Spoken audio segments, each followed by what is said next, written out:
Hello everyone! So for today's video, tuturuan ko po kayo kung paano gamitin ang GCash app.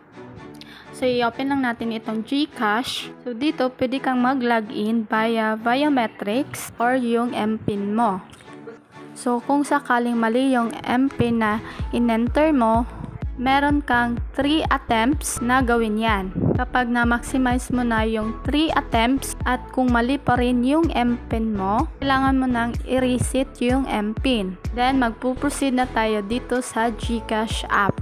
So dito makikita na natin yung homepage ng GCash. Halos lahat ng features ay makikita na natin dito. So kung gusto mo pa makita lahat ng services, itap mo itong View All Services. At dito, ito yung iba't ibang features ng GCash. So kung merong mga bagong features naman, dito rin ito makikita. So dito sa bandang baba, merong menu dito.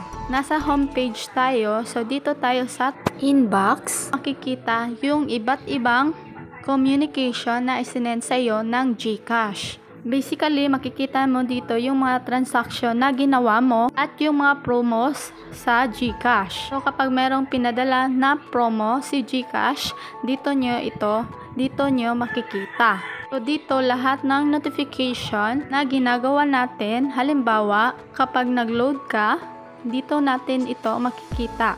So kapag nag-send tayo ng pera from GCash, dito yan makikita. Ngayon naman, meron itong QR. Sa mga establishment, pwede na tayong magbayad gamit ang QR. So, halimbawa, nandun kayo sa convenience store, supermarket, or mga fast food, kahit saan, kapag meron kayong nakitang QR code, i-scan nyo lang, pwede na kayong magbayad. I-enter yung amount, tap ang next, and then, pwede na kayong mag-proceed sa payment. Aside sa pag-scan ng QR code, pwede din kayong mag-upload ng QR dito. Halimbawa, merong pinadala sa inyo na QR code at dun kayo dapat magbayad. I-upload nyo lang by tapping this upload QR. I-upload yung nakasave sa gallery. So, after that, dito naman tayo sa transaction. So, dito lahat makikita, lahat ng transaction na ginawa mo sa GCash application. Dito makikita yung paglabas or pagpasok ng pera sa GCash account mo. Dito ninyo ito makikita. However, hindi lahat makikita dito. Meron itong limit. So, kung gusto nyo makita pa yung mga history ng transaction nyo sa GCash, i-click nyo lang itong request transaction history. Ilagay lang ninyo yung date kung kailan kayo nag-send or naka-receive ng pera na gusto ninyong malaman ang transaction history. So dito naman tayo sa profile at dito makikita yung iba't ibang information sa account natin.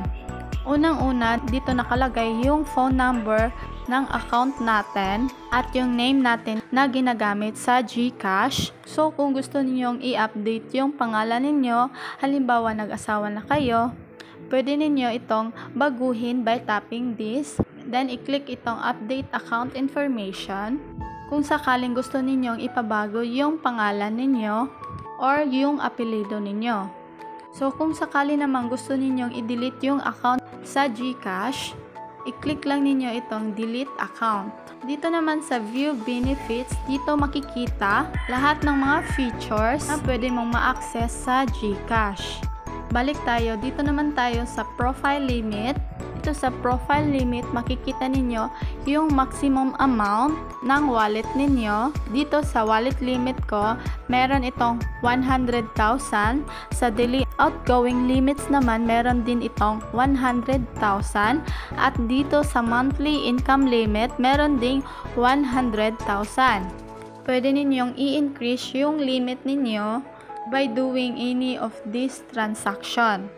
Pwede kang mag-link ng account or pwede kang mag-open ng GSave or GInvest account. So dito sa My Link account, so kapag nag-link ka dito sa GCash account, pwede nang mag-increase yung limit ninyo to 500,000.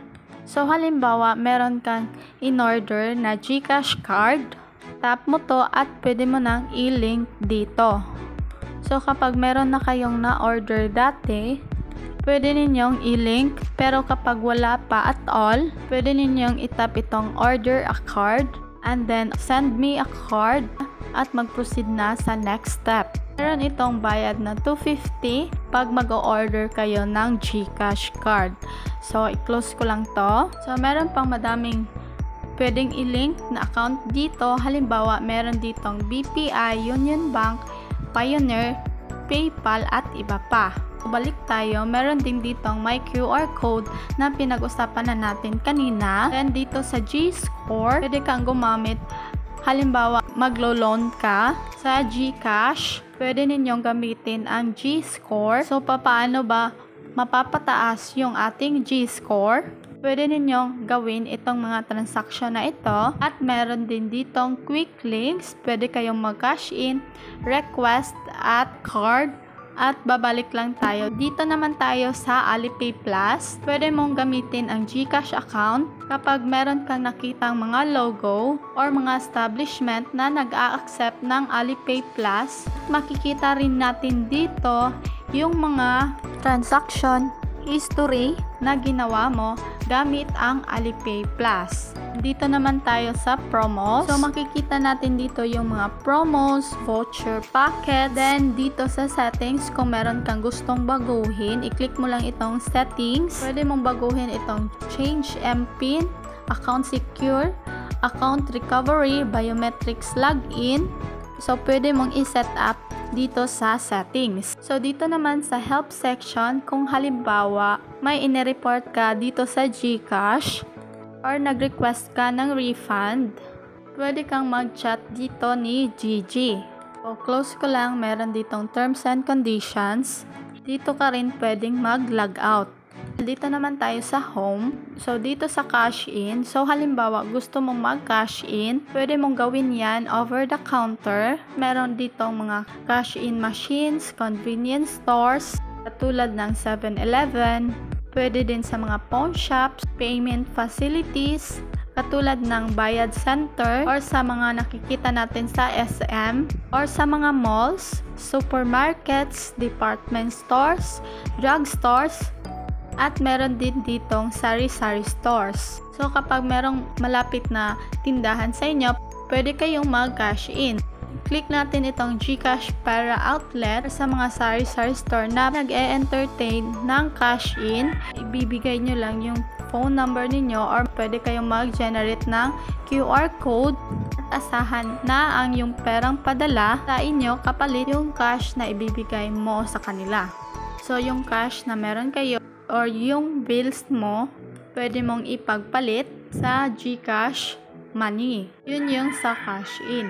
Dito tayo sa local banks. Meron din dito mga bangko na kung saan pwede kang mag-cash in. Meron ditong BPI, Union Bank, China Bank. Dito naman sa global partners, halimbawa nasa abroad ka or OFW, pwede kang magpadala diretso sa GCash. Pwede mong gamitin yung PayPal account, Pioneer, or yung mga nakikita natin dito. Ito yung mga pagpipilian. So, dito pwede ka nang magpadala directly sa GCash. So, proceed naman tayo dito sa pag-send. So, pwede kang mag-send ng pera from GCash to GCash. So, ang gagawin natin, itong pag-send ng money from GCash to GCash. I-click lang natin itong Express Send. I-enter mo lang yung iyong phone number. So, halimbawa, hindi GCash number yung na-enter mo dito. So, merong nakalagay dito, sorry, you can send a non-GCash user. So, i-enter nyo lang yung number na padadalhan nyo ng pera sa GCash. Next naman dito sa pag-load. Pwede kang mag-load sa iba't ibang network. Din dito sa broadband and telco. At pwede ka ring mag-borrow dito.